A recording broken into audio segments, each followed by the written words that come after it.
What's up all you crazy people out there? I'm Willie Smit, and today we'll be talking about calories.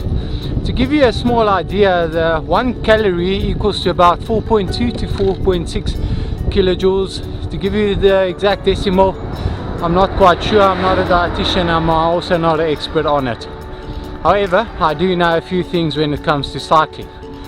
To give you a slight idea, to be able to ride 32 kilometers per hour on a flat road in a controlled environment, regardless of the head or the tailwind, you would need about 210 watts to reach that speed. I guess your question is, how do we accurately measure how much calories we burn on and off the bike?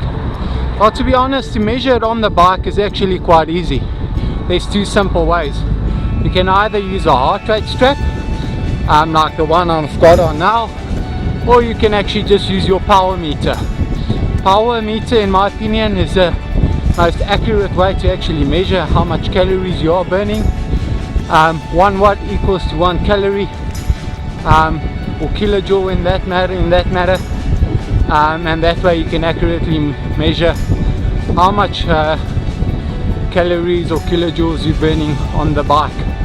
You might be wondering why I'm not so fond about heart rate. Well, to give you an idea, that heart rate varies quite a lot depending on how old you are, the temperature outside, and how fatigued you are, and all these variables will obviously affect the amount of calories burned that shows on your computer considerably.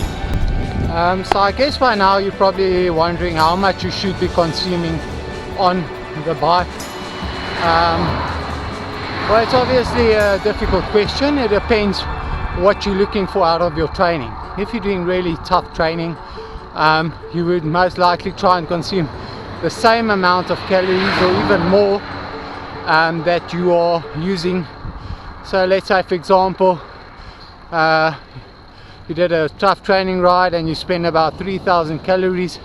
You would have been looked to try consume about 3,000 calories in food over a long period on the bike. Obviously you can't consume 3,000 calories all at once. Also just remember that when you get home, your metabolic rate will be higher, which means you'll probably be burning a lot more calories than expected. So it's not just the amount that obviously you have used up on the bike. Your metabolic rate will be higher, and you'll still be burning calories while lying in bed. Lastly, let's look at the last two main factors which would determine the amount of calories you actually need on the bike. So firstly is cycling efficiency.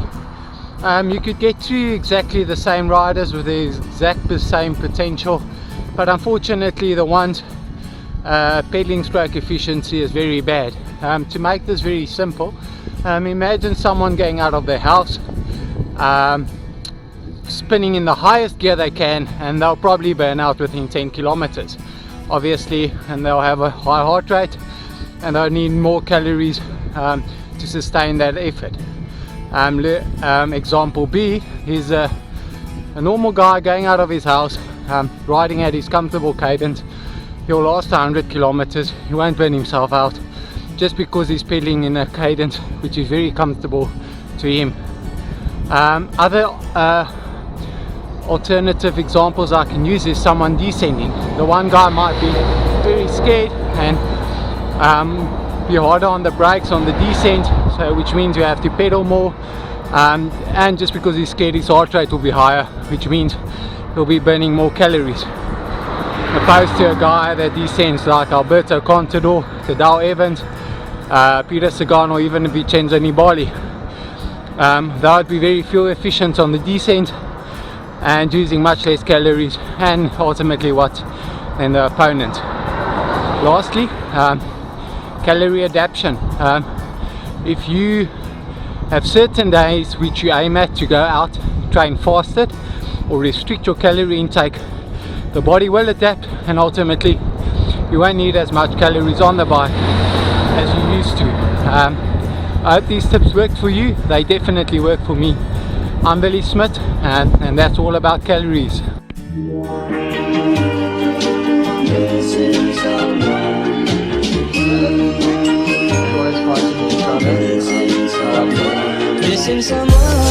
Speaking about calories today, I like to drink a coffee after my ride.